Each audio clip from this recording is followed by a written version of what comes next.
ਜਿਹੜਾ ਗਦਰ ਇਸ ਧਰਤੀ ਤੋਂ ਤੁਰਿਆ ਸੀ ਪੁਰਾਣੇ ਸਮੇਂ ਦੇ ਵਿੱਚ ਆਪਣੇ ਮੁਲਕ ਨੂੰ ਯਾਦ ਕਰਾਉਣ ਲਈ, ਅੱਜ ਵੀ ਉਹ ਗਦਰ ਉਸੇ ਤਰੀਕੇ ਨਾਲ ਚੜ੍ਹਦੀ ਕਲਾ 'ਚ ਆ। ਉਹ ਗਦਰੀ ਬਾਬੇ ਜਦੋਂ ਲਿਖਤਾਂ ਪੜ੍ਹਦੇ ਆ, ਅਸੀਂ ਜਦੋਂ ਉਹਨਾਂ ਦੇ ਵਿਚਾਰ ਸੁਣਦੇ ਆ, ਉਹਨਾਂ ਨੇ ਪ੍ਰਤੱਖ ਰੂਪ ਵਿੱਚ ਕਲੀਅਰ ਕਰਕੇ ਰੱਖ ਦਿੱਤਾ ਸੀ ਕਿ ਅਸੀਂ ਐਸ ਜਿਹੀ ਲੰਗੜੀ ਆਜ਼ਾਦੀ ਲਈ, ਐਸ ਮੁਲਕ ਦੀ ਆਜ਼ਾਦੀ ਲਈ ਨਹੀਂ ਸੀ ਲੜੇ। ਫਿਰ ਹੁਣ ਸਵਾਲ ਪੈਦਾ ਹੋ ਗਿਆ, ਕਿਹੜੀ ਨੇ ਲੜੇ ਸੀ? ਉਹ ਕਹਿੰਦੇ ਸੀ ਖਾਲਸੇ ਦੇ ਰਾਜ ਪੰਜਾਬ ਦੀ ਆਜ਼ਾਦੀ ਲਈ ਲੜੇ ਸੀ। ਕਿਉਂ? ਕਿਉਂਕਿ ਪੰਜਾਬ ਕਦੇ ਉਸ ਭਾਰਤ ਦਾ ਹਿੱਸਾ ਹੀ ਨਹੀਂ ਰਿਹਾ। ਪੰਜਾਬ ਇੱਕ ਆਜ਼ਾਦ ਮੁਲਕ ਸੀ, ਵੱਖਰਾ ਮੁਲਕ ਸੀ, ਤੁਹਾਡਾ ਆਪਣਾ ਖਿੱਤਾ ਸੀ ਖਾਲਸਾ ਜੀ। ਅੱਜ ਕਈ ਕਹਿੰਦੇ ਇੰਡੀਆ ਤੋੜਨੇ ਦੀ ਗੱਲ ਕਰਦੇ ਸਟੇਜਾਂ ਤੋਂ। ਇੰਡੀਆ ਤਾਂ ਬਣਿਆ ਹੀ ਬਾਅਦ 'ਚ, ਇੰਡੀਆ ਤਾਂ ਨਾ ਹੀ ਯੂਨੀਅਨ ਦਾ ਇੱਕ। ਜਿਹੜਾ ਖਾਲਿਸਤਾਨ ਦੀ ਜਿਹੜੇ ਕਹਿੰਦੇ ਨਾ ਬਈ ਸੀਕ੍ਰੇਟ ਏਜੰਸੀਆਂ ਆਪਣਾ ਡਾਟਾ ਇਕੱਠਾ ਕਰ ਰਹੀਆਂ, ਤੇ ਖਾਲਿਸਤਾਨ ਦੀ ਉਹ ਵੀ ਬਣੀ ਹੋ ਆ ਖਾਲਸਾ ਜੀ। ਸਭ ਕੁਝ ਬਣਿਆ ਪਿਆ ਤੇ ਉਹਦੇ ਵਿੱਚ ਇਹ ਗਦਾਰਾਂ ਦਾ ਡਾਟਾ ਵੀ ਐਨ ਬਿਲਕੁਲ ਤਿਆਰ ਹੋ ਰਿਹਾ। ਤੇ ਜਿੱਦਾਂ ਤੁਹਾਡਾ ਮੁਲਕ ਬਣਨਾ ਨਾ, ਜਿੱਦਾਂ ਯਹੂਦੀਆਂ ਨੇ, ਅਸੀਂ ਐਗਜ਼ਾਮਪਲ ਦਿੰਦੇ ਹੁੰਦੇ ਆ ਵੀ ਖਾਲਸਾ ਜੀ ਉਹਨਾਂ ਨੇ ਜਦੋਂ ਮੁਲਕ ਬਣਿਆ ਤੇ ਬਾਹਰੋਂ ਚੱਕ ਕੇ ਲਿਆ ਕੇ ਉਹਨਾਂ ਨੂੰ ਸਜ਼ਾਵਾਂ ਦਿੱਤੀਆਂ। ਉਹ ਦਿਨ ਦੂਰ ਨਹੀਂ ਜਿੱਦਣ ਤੁਸੀਂ ਵੀ ਲਿਆ ਕੇ ਨਾ ਖਾਲਸੇ ਦੇ ਕਾਨੂੰਨਾਂ ਮੁਤਾਬਕ, ਜੋ ਗੁਰੂ ਪਾਤਸ਼ਾਹ ਸਾਨੂੰ ਕਹਿ ਕੇ ਗਏ ਨੇ, ਗੁਰੂ ਸਾਹਿਬ ਦੇ ਅਸੂਲਾਂ ਮੁਤਾਬਕ, ਮਰਿਆਦਾ ਮੁਤਾਬਕ ਉਹਨਾਂ ਨੂੰ ਸਜ਼ਾਵਾਂ ਦਿੱਤੀਆਂ ਜਾਣਗੀਆਂ। ਆਜ਼ਾਦੀ ਲੈਣੀ ਆ, ਕਈ ਕਹਿੰਦੇ ਲੜਨਾ ਪੈਣਾ, ਮਰਨਾ ਪੈਣਾ। ਨਹੀਂ, ਸ਼ਹੀਦੀਆਂ ਵੀ ਹੁੰਦੀਆਂ, ਇਹ 'ਚ ਕੋਈ ਸ਼ੱਕ ਨਹੀਂ। ਮਰਨੇ ਵਾਲੀ ਗੱਲ ਖਾਲਸੇ ਨੇ ਨਹੀਂ ਕਰਨੀ, ਖਾਲਸਾ ਕਦੇ ਮਰਦਾ ਨਹੀਂ। ਦੁਰਜਨ ਕੇ ਮਾਰਨੇ को संकट निवारने को खालसा बनायो है। आजो जिथे पातशाह दे ये बचन पढ़े जाते ने ना, ਅੱਜ ਇਸ ਕਤਾਰ ਦੇ ਵਿੱਚ ਇਸ ਧਰਤੀ ਤੋਂ, ਗਦਰੀ ਬਾਬਿਆਂ ਦੀ ਧਰਤੀ ਤੋਂ 50 ਗਦਰੀ ਪ੍ਰਗਟ ਹੋਏ ਆ। ਜਿਹੜੇ ਅਸੀਂ ਕਈ ਕਹਿ ਦਿੰਦੇ ਆ ਨਾ ਭਈ ਸਟੇਜਾਂ ਤੋਂ ਜਾਂ ਗਦਰੀ ਬਾਬਿਆਂ ਦਾ ਨਾਮ ਲੈਣ ਤੋਂ ਕੀ ਫਾਇਦਾ, ਜਾਂ ਜਿੱਦਾਂ ਡਾਕਟਰ ਸਾਹਿਬ ਹੁਣਾਂ ਨੇ ਕਿਹਾ, ਕਈ ਕਹਿੰਦੇ ਨਾਰਿਆਂ ਚੋਂ ਕੀ ਨਿਕਲਦਾ। ਆ 50 ਗਦਰੀ ਨਿਕਲੇ ਨੇ ਅੱਜ, ਜਿਨ੍ਹਾਂ ਨੇ ਅੰਮ੍ਰਿਤ ਦੀ ਦਾਤ ਲਈ ਆ, ਗੁਰੂ ਦੇ ਜਹਾਜ਼ੇ ਚੜੇ ਨੇ। ਉਹਨਾਂ ਦੇ ਵਿੱਚ ਉਹ ਮਰਜੀਵੜੇ ਵੀ ਨੇ ਜਿਨ੍ਹਾਂ ਨੇ ਪੰਥ ਲਈ ਕੀਤਾ ਵੀ ਹੈ ਡਟ ਕੇ ਕੰਮ, ਤੇ ਆਉਣ ਵਾਲੇ ਸਮੇਂ ਲਈ ਪ੍ਰਣ ਵੀ ਕੀਤਾ। ਆਓ ਉਹਨਾਂ ਦੇ ਪੰਥ ਵਿੱਚ, ਜਹਾਜ਼ ਵਿੱਚ ਚੜ੍ਹਨ ਦੀ ਖੁਸ਼ੀ ਵਿੱਚ ਤੇ ਖਾਲਸੇ ਦੇ ਪ੍ਰਗਟ ਦਿਵਸ ਤੇ ਗਦਰੀ ਬਾਬਿਆਂ ਦੇ ਸਥਾਨ ਤੋਂ ਇੱਕ ਗਦਰ ਦੀ ਆਵਾਜ਼ ਵਿੱਚ ਗੁਰੂ ਸਾਹਿਬ ਦੇ ਚਰਨਾਂ 'ਚ ਹਾਜ਼ਰੀ ਲਵਾਉਂਦੇ ਹੋਏ ਫਤਿਹ ਦੀ ਸਾਂਝ ਪਾਈਏ। ਵਾਹਿਗੁਰੂ ਜੀ ਕਾ ਖਾਲਸਾ, ਵਾਹਿਗੁਰੂ ਜੀ ਕੀ ਫਤਿਹ। ਇੱਕ ਸਾਂਝ ਹੋਰ, ਜਿਹੜੇ 50 ਪ੍ਰਾਣੀ ਅੱਜ ਗੁਰੂ ਦੇ ਜਹਾਜ਼ੇ ਚੜੇ ਨੇ, ਉਹਨਾਂ ਲਈ ਵਾਹਿਗੁਰੂ ਜੀ ਕਾ ਖਾਲਸਾ, ਵਾਹਿਗੁਰੂ ਜੀ ਕੀ ਫਤਿਹ। ਇਹ ਸਾਡੀ ਪ੍ਰਾਪਤੀ ਹੈ। ਜਿਹੜਾ ਕਹਿੰਦੇ ਗੱਲਾਂ ਕਰਦੇ ਆ ਨਾ, ਮੈਂ ਉਹਨਾਂ ਨੂੰ ਇੱਕ ਦੱਸ ਦੇਣਾ, ਡਾਕਟਰ ਸਾਹਿਬ ਵੀ ਉਦੋਂ ਉੱਥੇ ਸੀ ਜਿੱਦਣ ਯੂਨਾਈਟਿਡ ਨੇਸ਼ਨ ਦੇ ਮੋਹਰੇ ਖੜੇ ਸੀ ਤੇ ਝੰਡੇ ਗਿਣਦੇ ਸੀ। ਤੇ ਸਾਡਾ ਰਾਣਾ ਭਰਾ, ਛੋਟਾ ਵੀਰ ਸਾਡਾ, ਜਿਹਦੀ ਇੰਗਲੈਂਡ 'ਚ ਡੈਥ ਹੋਈ ਸੀ, ਉਹ ਝੰਡੇ ਗਿਣਦੇ ਕਹਿੰਦਾ ਖਾਲਸਾ ਜੀ ਆਪਾਂ ਅੱਜ ਜਿੱਥੇ ਪਹੁੰਚੇ ਆ ਨਾ, ਇਹ ਤੋਂ ਅਗਲਾ ਝੰਡਾ ਕਹਿੰਦਾ ਸਾਡਾ ਹੋਣਾ, ਤੇ ਜਿਹੜਾ ਬਹੁਤ ਛੇਤੀ ਹੋਣ ਜਾ ਰਿਹਾ। ਜਿਵੇਂ ਡਾਕਟਰ ਸਾਹਿਬ ਨੇ ਕਿਹਾ ਨਾ, ਹੁਣ ਜਿਨ੍ਹਾਂ ਵੀਰਾਂ ਨੂੰ ਤਾਂ ਪਤਾ ਆ, ਉਹਨਾਂ ਦੇ ਮਨ 'ਚ ਤਾਂ ਸ਼ੰਕਾ ਹੀ ਕੋਈ ਨਹੀਂ ਤੇ ਹੈ ਵੀ ਨਹੀਂ। ਤੁਹਾਡੇ ਨਕਸ਼ੇ ਬਣ ਚੁੱਕੇ ਆ। ਕੱਲ ਨੂੰ ਤੁਹਾਡੇ ਅੱਗੇ ਇੱਕ ਪ੍ਰੋਗਰਾਮ ਜੋ ਲਿਖਿਆ ਗਿਆ ਆ ਆਉਣ ਵਾਲੇ ਸਮੇਂ ਲਈ, ਉਹ ਕੱਲ ਨੂੰ ਐਸੇ ਸਟੇਜ ਤੋਂ ਅਨਾਉਂਸ ਹੋਣਾ।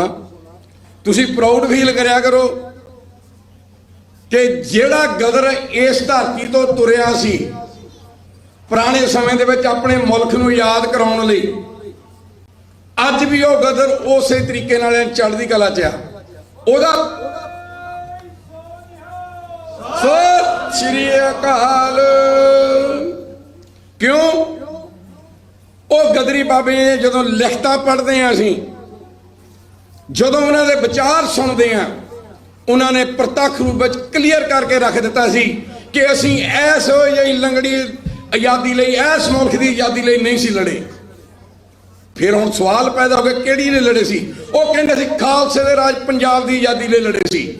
ਕਿਉਂ? ਕਿਉਂਕਿ ਪੰਜਾਬ ਕਦੇ ਉਸ ਭਾਰਤ ਦਾ ਹਿੱਸਾ ਹੀ ਨਹੀਂ ਰਿਹਾ। ਪੰਜਾਬ ਇੱਕ ਆਜ਼ਾਦ ਮੁਲਕ ਸੀ, ਵੱਖਰਾ ਮੁਲਕ ਸੀ, ਤੁਹਾਡਾ ਆਪਣਾ ਖਿੱਤਾ ਸੀ ਖਾਲਸਾ ਜੀ। ਅੱਜ ਕਈ ਕਹਿੰਦੇ ਇੰਡੀਆ ਤੋੜਨੇ ਦੀ ਗੱਲ ਕਰਦੇ ਸਟੇਜਾਂ ਤੋਂ। ਇੰਡੀਆ ਤਾਂ ਬਣਿਆ ਹੀ ਬਾਅਦ 'ਚ, ਇੰਡੀਆ ਤਾਂ ਨਾ ਹੀ ਯੂਨੀਅਨ ਦਾ ਇੱਕ। ਜੇ ਤੁਸੀਂ ਉਹਨਾਂ ਨੂੰ ਐਨ ਪਰਚੋਲ ਕੇ ਦੇਖੋ ਨਾ, ਸਾਡਾ ਤਾਂ ਉਹਨਾਂ ਨਾਲ ਲੈਣਾ ਦੇਣਾ ਹੀ ਕੋਈ ਨਹੀਂ। ਫਿਰ ਅਸੀਂ ਇੰਡੀਆ ਤੋੜਨੇ ਦੀ ਗੱਲ ਕਿੱਦਾਂ ਕਰਦੇ ਬਈ? ਉਹ ਬਸਣ ਆਪਣੇ ਮੁਲਕ 'ਚ ਲੱਖ ਬਸਣ, ਮਹਾਰਾਜ ਉਹਨਾਂ ਨੂੰ ਚੜ੍ਹਦੀ ਕਲਾ ਬਖਸ਼ੇ। ਪਰ ਇੱਕ ਗੱਲ ਦਾ ਖਿਆਲ ਰੱਖਣ, ਸਾਡਾ ਮੁਲਕ ਬਣਨ ਜਾ ਰਿਹਾ ਤੇ ਸਾਡੇ ਕੋਲ ਜਿਹੜਾ ਖਾਲਿਸਤਾਨ ਦੀ ਜਿਹੜੇ ਕਹਿੰਦੇ ਨਾ ਬਈ ਸੀਕ੍ਰੇਟ ਏਜੰਸੀਆਂ ਆਪਣਾ ਡਾਟਾ ਇਕੱਠਾ ਕਰ ਰਹੀਆਂ ਤੇ ਖਾਲਿਸਤਾਨ ਦੀ ਉਹ ਵੀ ਬਣੀ ਹੋ ਆ ਖਾਲਸਾ ਜੀ, ਸਭ ਕੁਝ ਬਣਿਆ ਪਿਆ ਤੇ ਉਹਦੇ ਵਿੱਚ ਇਹ ਗਦਾਰਾਂ ਦਾ ਡਾਟਾ ਵੀ ਐਨ ਬਿਲਕੁਲ ਤਿਆਰ ਹੋ ਰਿਹਾ।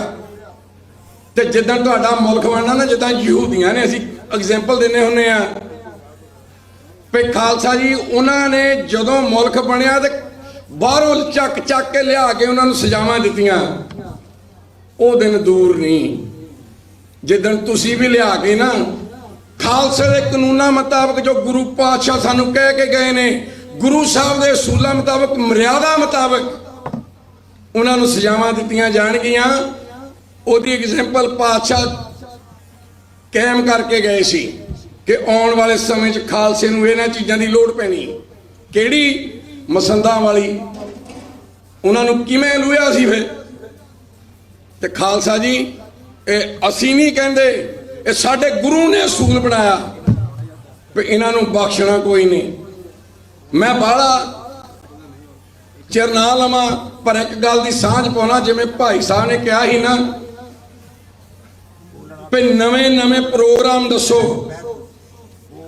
ਖਾਲਸਾ ਜੀ ਪ੍ਰੋਗਰਾਮ ਇੱਕੋ ਹੀ ਆ ਖਾਲਸੇ ਦਾ, ਤਾਂ ਆਜ਼ਾਦੀ ਲੈਣੀ ਆ। ਕਈ ਕਹਿੰਦੇ ਲੜਨਾ ਪੈਣਾ, ਮਰਨਾ ਪੈਣਾ, ਨਹੀਂ, ਸ਼ਹੀਦੀਆਂ ਵੀ ਹੁੰਦੀਆਂ, ਕੋਈ ਸ਼ੱਕ ਨਹੀਂ। ਮਰਨੇ ਵਾਲੀ ਗੱਲ ਖਾਲਸੇ ਨੇ ਨਹੀਂ ਕਰਨੀ, ਖਾਲਸਾ ਕਦੇ ਮਰਦਾ ਨਹੀਂ। ਖਾਲਸਾ ਨਾ ਕਦੇ ਹਾਰਦਾ। ਉਹਦੀ ਐਗਜ਼ਾਮਪਲ ਵੀ ਇਹੀ ਹੈ। ਜਦੋਂ ਮੈਂ ਸਿੰਘ ਦਾ ਨਾਂ ਨਹੀਂ ਲੈਣਾ, ਉਹਦੇ ਨਾਲ ਮੈਨੂੰ ਸਮਾਂ ਬਤੀਤ ਕਰਨ ਦਾ ਮੌਕਾ ਬਣਿਆ। ਬੱਬਰ ਖਾਲਸਾ ਦਾ ਜਹੇਦਾਰ ਸੀ ਸਿੰਘ। ਉਹਨੂੰ ਕਿਹਾ, ਤਕਰੀਬਨ ਅਰਦਾਸ ਕਰਕੇ ਤੋਰਦੇ ਹੁੰਦੇ ਸੀ ਉਹ ਸਿੰਘਾਂ ਨੂੰ। ਜਦੋਂ ਉਹਨਾਂ ਨੂੰ ਕਿਹਾ ਬਈ ਅੱਜ ਸਾਡੀ ਵਾਰੀ ਆ ਖਾਲਸਾ ਜੀ, ਅਸੀਂ ਜਾਣਾ, ਵੀ ਅਰਦਾਸ ਅਸੀਂ ਆਪਣੇ ਲਈ ਕਰਨੀ ਆ। ਨਾਲਦਿਆਂ ਨੇ ਕਿਹਾ ਵੀ ਜਹੇਦਾਰ ਜੀ ਤੁਸੀਂ ਚੱਲ ਗਏ, ਮਗਰ ਕਿੱਦਾਂ ਫਿਰ? ਉਹ ਕਹਿੰਦੇ ਜੇ ਤੁਹਾਡੀ ਕਹਿੰਦੇ ਸ਼ਹਾਦਤ ਹੋ ਗਈ ਫੇਰ ਕੀ ਕਰਾਂਗੇ? ਉਹ ਕਹਿੰਦੇ ਮਗਰ ਲੈਣ ਕਿੱਡੀ, ਪਾਤਸ਼ਾਹ ਦਾ ਕਾਰਜ ਆ, ਕਰਾਉਣਾ ਪਾਤਸ਼ਾਹ ਨੇ ਆ।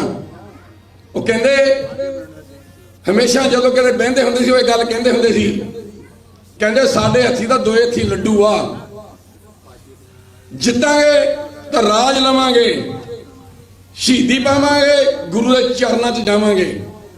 ਖਾਲਸੇ ਦੇ ਹੱਥੀ ਦੋਹੀ ਲੱਠੀ ਲੱਡੂ ਹੈ। ਇਹ ਜਿਹੜੀ ਗੱਲ ਆਪਾਂ ਕਰਦੇ ਨਾ ਨਵੇਂ ਪ੍ਰੋਗਰਾਮ ਦੀ, ਇਹ ਨਵਾਂ ਪ੍ਰੋਗਰਾਮ ਉਦੋਂ ਹੀ ਲੀਕ ਹੁੰਦਾ ਜਦੋਂ ਤੁਸੀਂ ਗੁਰੂ ਦੇ ਚਰਨਾਂ 'ਚ, ਗੁਰੂ ਦੇ ਬਚਨ ਨਾਲ ਬਾਣੀ ਬਾਣੇ ਦੇ ਧਾਰਨੀ ਹੁੰਦੇ ਆ। ਸਾਡਾ ਦਿੱਤਾ ਹੈ ਕੋਈ ਪ੍ਰੋਗਰਾਮ ਨਹੀਂ ਹੋਣਾ, ਇਹ ਸਿਰੇ ਨਹੀਂ ਚੜਨਾ। ਸਿਰੇ ਪ੍ਰੋਗਰਾਮ ਉਹੀ ਚੜਦਾ ਜਦੋਂ ਤੁਸੀਂ ਗੁਰੂ ਦੇ ਨਮਸਤਕ ਹੋ ਕੇ, ਗੁਰੂ ਨੂੰ ਹਾਜ਼ਰ ਨਾਜ਼ਰ ਜਾਣ ਕੇ, ਬਾਣੀ ਬਾਣੇ ਦੇ ਧਾਰਨੀ ਹੋ ਕੇ ਗੁਰੂ ਸਾਹਿਬ ਨੂੰ ਕਹਿੰਦੇ ਵੀ ਪਾਤਸ਼ਾਹ ਕੀ ਹੁਕਮ ਹੈ ਸਾਡੇ ਲਈ। ਫਿਰ ਤੁਹਾਡਾ ਬੰਦ ਵੀ ਕੱਟ ਹੋ ਜਾਵੇ, ਫਿਰ ਤੁਹਾਨੂੰ ਭਾਈ ਗੁਰਦੇਵ ਸਿੰਘ ਦੇਬੂ ਨੂੰ ਉਬਲਦੇ ਪਾਣੀ 'ਚ ਵੀ ਉਬਾਲ ਦਿੱਤਾ ਜਾਵੇ, ਫਿਰ ਭਾਵੇਂ ਤੁਹਾਨੂੰ ਭਾਈ ਗੁਰਮੀਤ ਸਿੰਘ ਨੂੰ ਪਰਸਾ ਲਾ ਕੇ ਜਾਂ ਉਹਦੇ ਸਿਰ ਦੇ ਵਿੱਚ ਹੀ, ਢਿੱਡ ਦੇ ਵਿੱਚ ਹੀ ਸਰੀਏ ਨਗਾ ਕੇ ਦਸੇ ਨੌ ਖਿੱਚ ਕੇ ਸ਼ਹੀਦ ਕੀਤਾ ਜਾਵੇ। ਉਹਨੂੰ ਕਹਿੰਦੇ ਸੀ ਦੱਸ ਕਿਹਨੇ ਤੈਨੂੰ ਤਿਆਰ ਕਰਕੇ ਭੇਜਿਆ? ਕਹਿੰਦਾ ਸੀ ਮੇਰੇ ਵਾਹਿਗੁਰੂ ਨੇ। ਇਹ ਆ ਪ੍ਰੋਗਰਾਮ ਗੁਰੂ ਨੇ ਦੇਣਾ। ਉਹਦੀ ਐਗਜ਼ਾਮਪਲ ਇੱਕ ਹੋਰ, ਉਹ ਕਿਹੜੀ? ਜਦੋਂ ਇੰਦਰਾ ਨੂੰ ਸੋਧਿਆ ਸਿੰਘਾਂ ਨੇ ਜਾ ਕੇ, ਉਹਨੂੰ ਕਿਸੇ ਬੰਦੇ ਨੇ ਪ੍ਰੋਗਰਾਮ ਤੇ ਨਹੀਂ ਸੀ ਨਾ ਦਿੱਤਾ, ਢੱਠੇ ਹੋਏ ਅਕਾਲ ਤਖਤ ਸਾਹਿਬ ਨੇ ਦਿੱਤਾ ਸੀ। ਇਹ ਗੱਲ ਉਹਨਾਂ ਦੀ ਆ ਜਿਨ੍ਹਾਂ ਦਾ ਗੁਰੂ ਨਾਲ ਪ੍ਰੇਮ ਹੈ। ਖਾਲਸਾ ਜੀ ਜਦੋਂ ਪ੍ਰੇਮ ਖਿਲਨ ਕਾ ਚਾਓ, ਸਿਰ ਧਰ ਤਲੀ ਗਲੀ ਮੇਰੀ ਆਓ, इत मार्ग पैर तरी जाए सिर दी जाए कान ना की जाए क्योंकि सिखी सिर देने तो बाद शुरू होती खालसा जी वो सिर भी किहड़ा जे अज आपां कर लईए गल पहला मरण कबूल ते अज भी देख लो मरण कबूल वाली गल ਸਿੰਘਾਂ ने निभा के दिखा ली क्योंकि हिस्टरी रिपीट इटसेल्फ पुरातन समय दे विचों जिवें ਸਿੰਘਾਂ ने कीता इस समय विच भी उही कीता आ जाओ गुरु दे शब्द नाल जुड़िए गुरु दे बाणी बाणी दे धारनी होइए जिथे अज 50 जहाजे चढ़े आ मैं एक होर खास गल जिहड़ी भाई साहब ने सानू उधर दसी सी जदों पंथक इकत्तरता सी उहदे विच कि इत्थे खालसा स्कूल दे बच्चिआं ने आप पाठ किया अखंड पाठ साहब आप ही उन्होंने भोग पा के प्रोपर सारा कुछ किया है साडी खालसा जी प्राप्ति आ प्राप्ति इन्हां दे करके ही गुरुद्वारे साजे गए सी कि इत्थों साडी आउण वाली पीढ़ी कुछ निकल सके नहीं तो हुण आम जे किसी नूं कहीए ना भी लड़ीवार शुरू ते पाठ करना ते आ जाओ मोर मैं सिर मार दिंदे नहीं भाई सानूं तो उद्दां ही नहीं आउंदा लड़ीवार ते कित्थों करांगे ये बच्चे जिहड़े ने इन्हां दे विचों ही वो साडे आउण वाला भविख निकलना तो बड़ा ब्राइट भविख आ साडा सानूं इस चीज़ ते माण आ वो गदरी बाबियां दी इस धरती ते भी माण आ जिथे साडा खालिस्तान दा झंडा चलदा ते इन्हां दे इस स्थान ते आके सानूं सेध भी मिलदी आ साडे अंदर चणक भी जागदी आ कि असीं आज़ाद होना आओ बोलदे आ बहुत गल्लां इधर उधर हो जांदियां गुरु पंथ ते गुरु ग्रंथ साहब बख्शणहार ने बख्श लेना ते आपां मिलदे आ खालसे दे नवें सूरज दी नवीं करन विच अगले दिन वाहिगुरू जी का खालसा वाहिगुरू जी की फतेह।